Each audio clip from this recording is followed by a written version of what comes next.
News tonight, a former Yazoo City Police chief faces a capital murder charge. Yazoo County deputies arrested James Durwood Winstead, also known as Jay Winstead, on Friday. They say they found a man, Timothy Bird, dead from an apparent gunshot wound Wednesday night. They quickly suspected foul play after questioning Winstead at the scene. Investigators say Winstead claimed Bird had shot himself, but evidence collected at the scene raised questions about that story.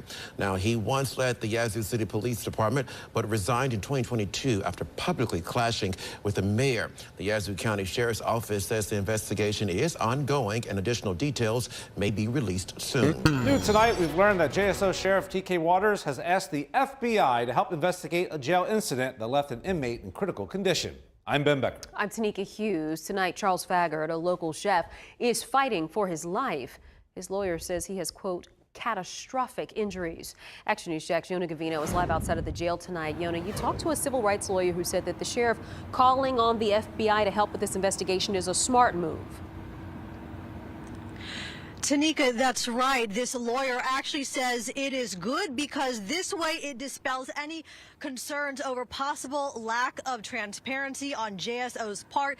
Now, we did try to speak to the family. They're not ready to talk publicly, but we did learn a little bit more about how they're doing with all of this. This is Charles Faggart, who is now clinging to life in the hospital after the Duval County Sheriff's Office said he was badly injured Monday. We learned tonight he is a chef who owns Chop It Charlie's, a food truck that makes stops across Northeast Florida. Police records show he was in the jail for domestic violence charges, but 6 days after being booked, he was taken to the hospital in critical condition. Now, 9 officers are suspended and stripped of their corrections authority. And Sheriff TK Waters is asking the FBI to help investigate. I think the sheriff's office is trying to right the ship and fix the culture, because when you have a culture that says their rights don't matter and they are less than human, then this is the type of stuff that results from that. Civil rights lawyer Andrew Bonderud has been in a similar situation, representing the family of a man who died in JSO custody. He says JSO is doing the right thing. Credit should be given where credit is due. This is what I think most people would hope the sheriff would do under the circumstances. Faggart's attorney says the family still doesn't know what happened or how he got so badly hurt. She told us, quote, "This incident has placed an overwhelming emotional and financial burden on the family. Mr. Faggart is a father to a 6-year-old son who now faces the likelihood of growing up without a dad." As the investigation continues, Bonderud told me JSO's integrity unit will investigate alongside the FBI. But asking for help from the feds, he says, speaks volumes. He didn't have to do this, and this is designed to build trust. And I think it does. I think it does by asking for scrutiny and assistance from outsiders, and not state outsiders, but federal outsiders. The sheriff tonight has not released any information relaying possibly what exactly happened, how he got so injured, again, because this is an active investigation. However, we did learn tonight there is a man with that same name listed in critical condition at UF Health.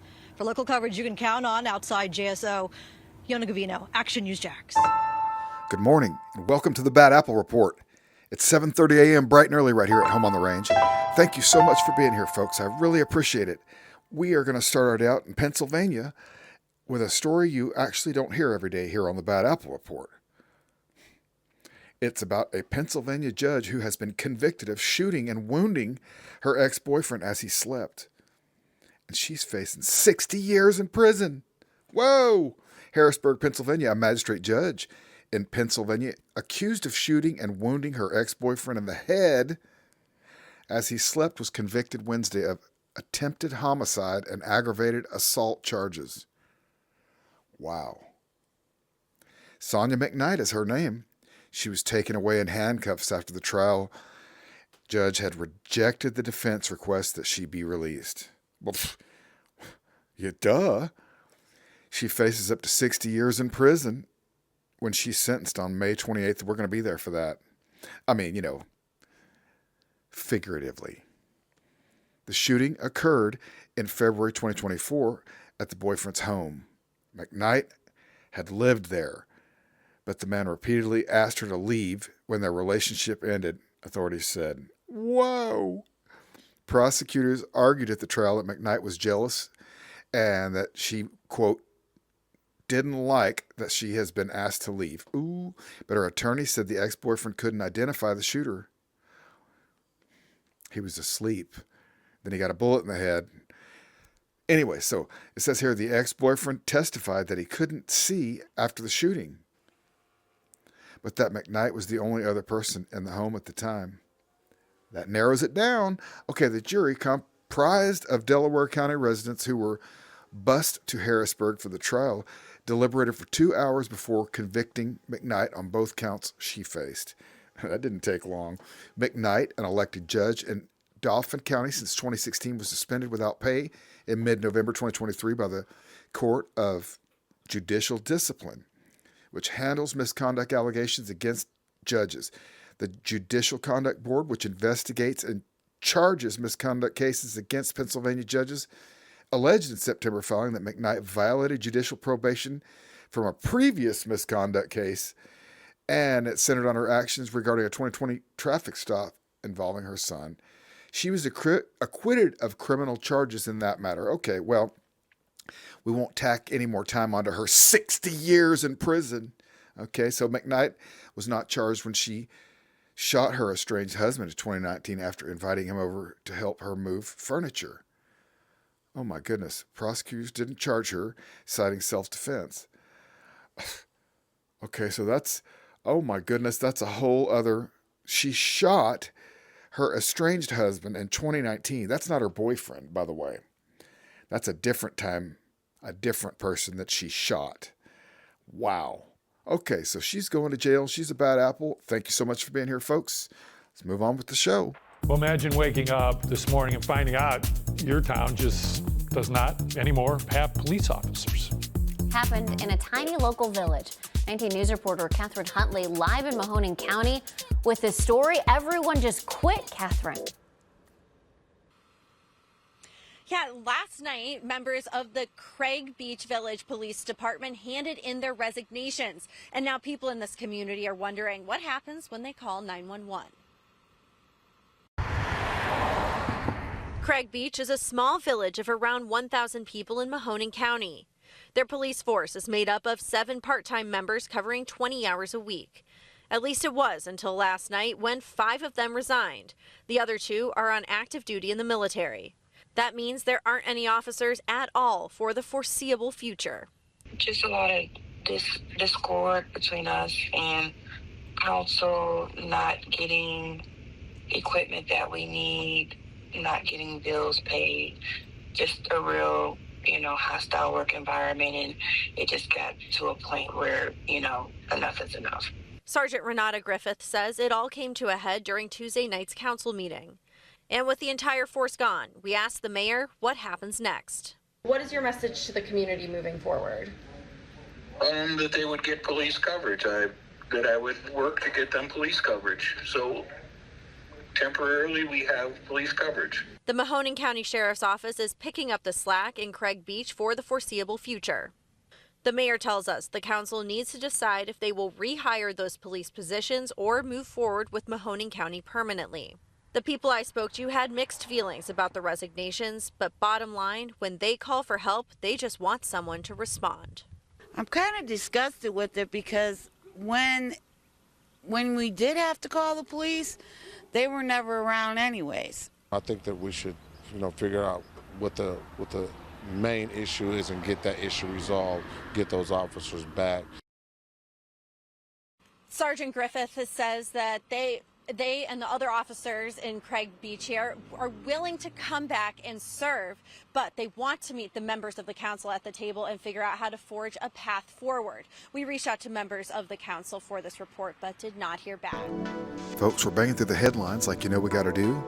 We've got breaking news out of New York City. NYPD officer, age 36, has been arrested on Staten Island in domestic incident. Staten Island, New York. A 36-year-old NYPD officer was arrested on the North Shore of Staten Island following a domestic incident. Oh, he must make a lot of money living over there on the North Shore of Staten Island. So, his name is Usman Khaler. Okay, Usman.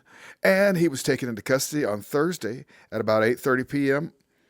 in the 120th precinct and charged by police with strangulation, cops and their strangulation, criminal obstruction of breathing, not cool, Usman, and assault, harassment, endangering the welfare of a child, according to a statement by the NYPD's Deputy Commissioner of Public Information. Uh-oh.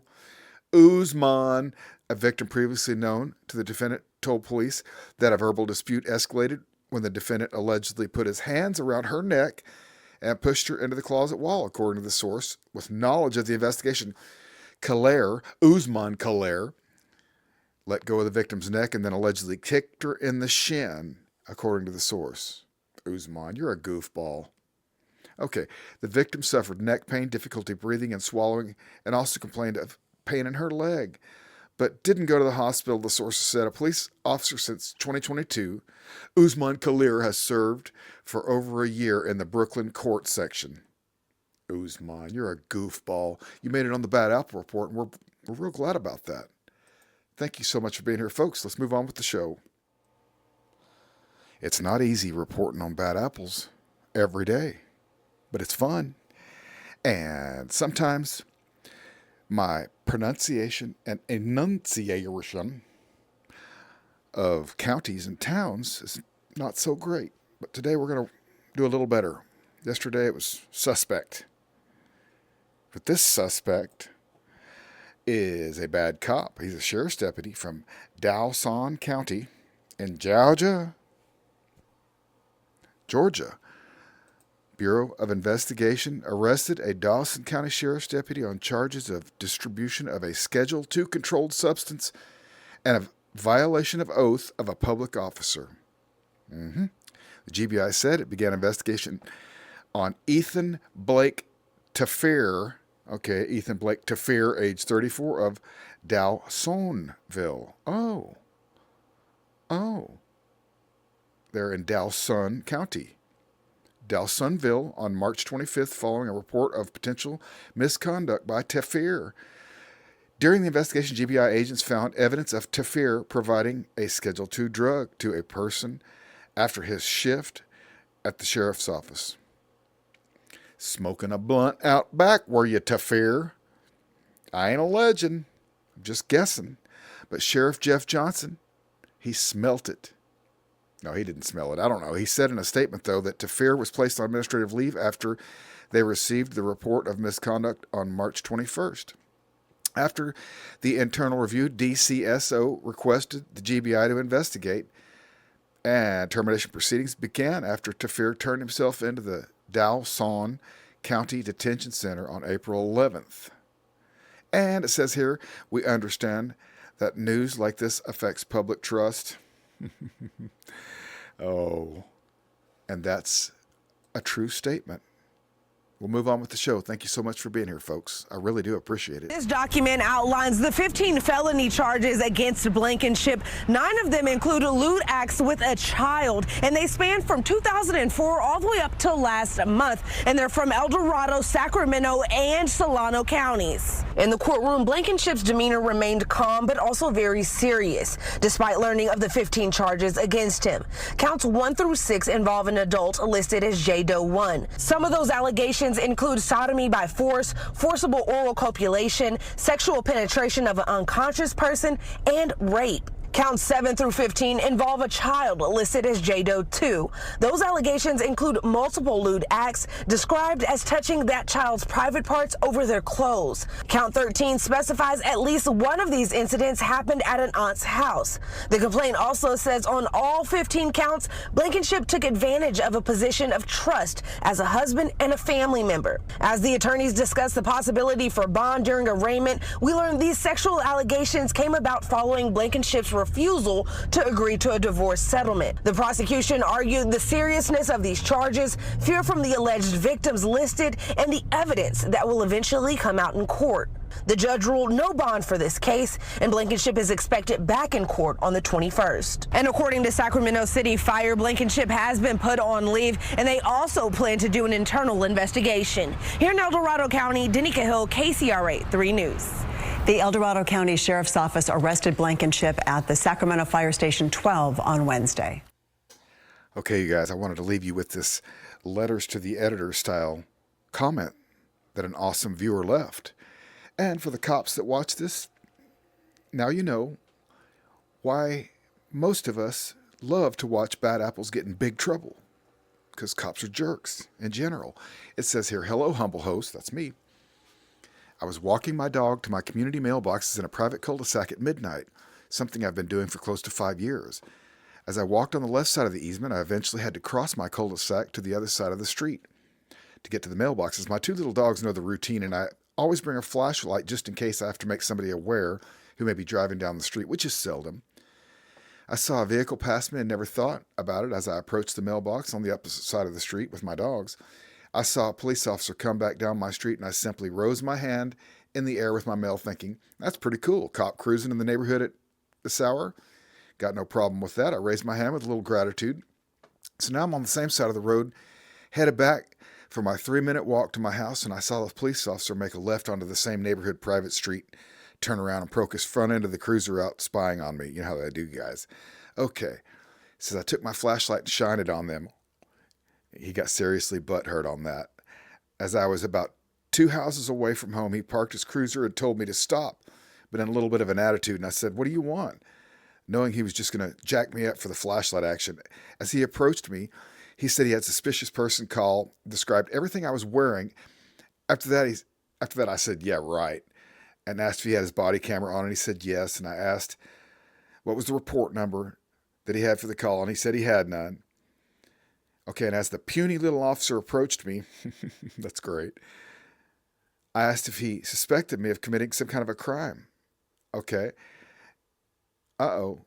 Then it says here, he said, if not, I wasn't going to talk to him without an attorney present. Then he grabbed my arm, and that's when I pulled away and told him, don't touch me. At that moment, with my 2 little dogs, got scared, and they ran off. So I just took steps away from him and literally maybe just 4 feet, and he jumped on my back. Oh, they don't like that, you guys. Anyways, it says here, he tried to put me on the ground, and that's when I tripped and I went down. As he was trying to handcuff me, telling me to not resist, I told him the following, fine, I'll let you put me in cuffs, but my dogs, they're scared. I want my dogs, that's all. As I allowed him to detain me in those beautiful, shiny bracelets with extreme painful pressure, once I was in custody, he told me he was now going to get me for evading. I asked him, please help me get my dogs, and he said he didn't care about them at all, keeping in mind I live near the woods, and I was in fear that a coyote or something would eventually end up killing them. Long story short, I spent 4 nights and 5 days in an East Texas jail, finally bonded out. He's hired an attorney with a $3,000 retainer and another $3,000 remaining for payment in full. Okay, it says here, this douche violated my 4th Amendment, and not only am I hoping that he did have his body camera on, because I know it takes 20 to 30 seconds before any types of audio. So I can see this guy's pain here. He's just unsure if he's even going to have any proof that this cop is a jerk. So anyways, it says also the vehicle dash cam will come in handy, as it should show the mischievous intentions. And I hope he's correct about that. I'll see what happens in a month from now, and we'll go to court. Wish me luck. Just another victim of tyranny. And we here at the Bad Apple Report, we all wish you luck. We thank you for being a regular watcher of the Bad Apple Report, and we'll update everybody on what happens with this story. Thank you all for being here. I really appreciate you. I hope you have a wonderful day, and we'll see you right back here tomorrow morning at 7:30 a.m. bright and early.